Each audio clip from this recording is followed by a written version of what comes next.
according to figures, knife crime surged by 5% in the past year, and there were over 48,000 incidences involving knives in 2023. So, how do we tackle it? We are joined now by Patrick Green, CEO of the Ben Kinsella Trust. Welcome, Patrick. Now, in particular, we're seeing a lot of incidents involving young people carrying knives. Does this call for a different approach now to knife crime? No. What we need to understand about knife crime is it's a complicated and complex issue. The tragedy we saw yesterday, it appears to be an isolated incident. Schools, in particular, are safe places for young people and generally have really strong safeguarding in place. That's not to say there aren't going to be lessons learned from yesterday's tragedy. But, in terms of tackling knife crime, we need to do three things and do them extraordinarily well. We need strong law enforcement to take knives and those who carry them off our streets. We need lots of positive diversion activities for young people, so they're engaged with positive mentoring and positive activities, particularly in the after-school hours, because they're the peak hours for knife attacks. Admissions to A&E between 4 p.m. and 8 p.m. are at the highest, particularly for young people from knife-related wounds. So that's a key time for us to be working with young people. And the third thing we need to do is tackle the belief system that many young people hold. And I'm talking about quite young people, children of 10 or 11. Many of the young people we work with, and we're working with 30,000 we've worked with 30,000 young people over the last 10 years. Many of those young people have this belief that you carry a knife to protect yourself. And we know that's a myth, and we know it's a very dangerous myth. But helping to work with those young people while they hold that belief, they're not carrying knives at that age, or very few of them are. But challenging that negative belief system, which is usually reinforced through social media and through other peers, changing their thinking and giving them more positive ways to stay safe is also hugely important. So, this requires a multifaceted response to knife crime, and it requires an incredibly well-resourced response to knife crime. And sadly, over the last decade, there have been the challenges. We're not doing anything nearly enough across those three sectors to tackle this issue. But Patrick, maybe we're thinking about this all the wrong way, and we're focusing on those individuals carrying knives and those individuals that are getting involved in this sort of criminality. When you talk about 10 and 11-year-olds carrying knives, I can't help but think, where are the parents in all of this? Maybe we need to start punishing the parents. Yeah, and I should point out that very few 10 and 11-year-olds carry knives, but quite a number of those young people believe that you carry a knife to protect yourself. But can I just say about parents? Parents are our biggest help and advocate in terms of tackling knife crime. The majority of parents do a fantastic job in educating their young people in their care and keeping them safe.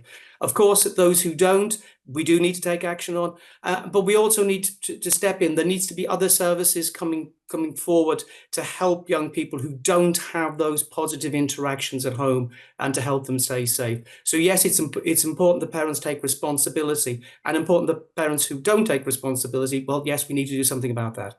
Okay, Patrick, stay with us. I'm just going to go to our panel. Narinda, it's quite terrifying. The statistics seem to be getting worse in this area. What do you think we need to focus on? Well, I think Patrick's quite right, and I would be interested to ask Patrick, when you say about the funding, so we need more funding, basically. The government needs to be putting more money into this, because at the end of the day, we need to keep our children safe. The question is, can you imagine a child? I've got children, they go to schools in North London like yours. What happened yesterday in Wales, I would never send my kids back to school, because I'm petrified that that could be my child who gets stabbed.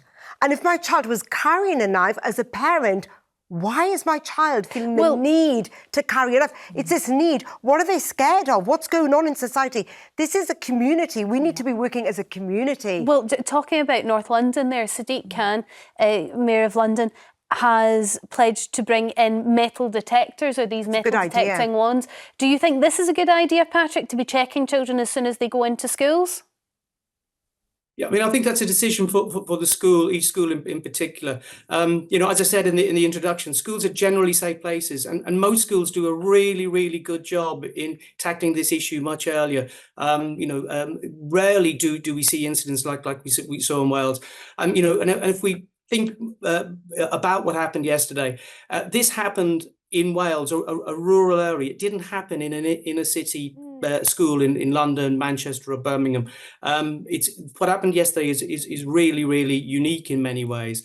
So yeah, I think it's a decision for each individual school to make, and I think they're probably better placed to make those decisions rather than arbitrarily tell them they have to do this. I would say that the incident happened in Wales. The parallel for me is much more towards kind of American school shootings. When you have, in America, there's a kind of history of kids going into schools and like mowing down fellow pupils and teachers. And that's very different from, kids after school getting into a fight. Yeah, but we don't want knife crime in general we don't want this to become a trend now. And I also don't want to completely focus on the incident that happened in Wales, because obviously that's an ongoing investigation, and I don't want to get into the details of what did and didn't happen or what the motives were. That's not what we're talking about. But what we are seeing is an increase in incidences that involve a knife. But I'd like to ask Patrick. Patrick, because I was researching this. So Glasgow, they managed to really cut down their knife crime. But why can't we implement that system into England? Why is that not happening here? Because Glasgow managed to reduce by 45% with the Violent Reduction Unit, and it was a three-pronged attack with the community, as you said. They took it away they treated it as a social issue rather than a criminal issue. Is that right, Patrick? Yeah, they did, and as I say, had fantastic success in this.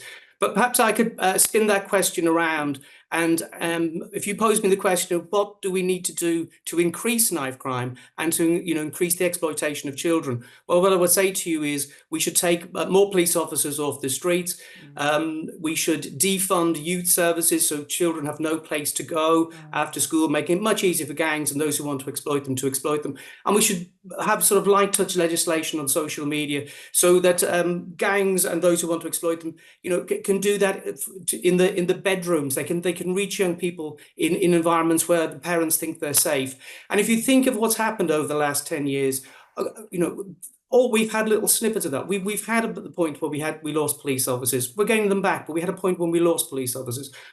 Youth services have been decimated. So the opportunity for young people to reach positive mentors and do positive activities and stay out of, the reach of gangs has been reduced. And, social media is a big issue here. Young people are seeing content on social media which normalizes knife crime, desensitizes them to violence, and even glamorizes knife crime. Really? On social media? Because I thought they couldn't show anything to do with knife crime on social media. I asked my kids this last but there's night. a difference between what the rules are and how they're implemented, and whether actually social media companies are quick enough to get those things off online, if that makes sense. Interesting way to think about it, Patrick, actually. How would we increase it, and therefore you can do the opposite? Let's go to some calls now and see what our viewers at home think. Richard from Buckinghamshire, you're up first. How would you go about tackling our knife crime issue?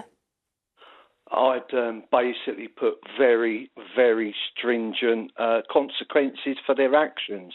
So if you get caught with a knife, first offence, very clear, 5 years in prison. You don't get a day off for acting good in prison. You've taken a knife out. You're going to invariably that's to kill someone. So you get punished. And I'm a great thinker, a great believer that these consequences are then a good example for the people that then follow. So that the children that then think, I'll go and take a knife out and go and stab someone up. Well, they'll think, no, actually, I shouldn't, because Richard, my mate's doing 5 years. I can understand your logic in thinking that as something to stop someone from carrying a knife. However, we could end up in a situation where you've got a 13-year-old carrying a knife for protection, gets caught by the police, and then you're not only giving them a prison sentence, you're giving them a criminal record which will stay with them for their whole life. Do you still think that would be the right approach for that 13-year-old?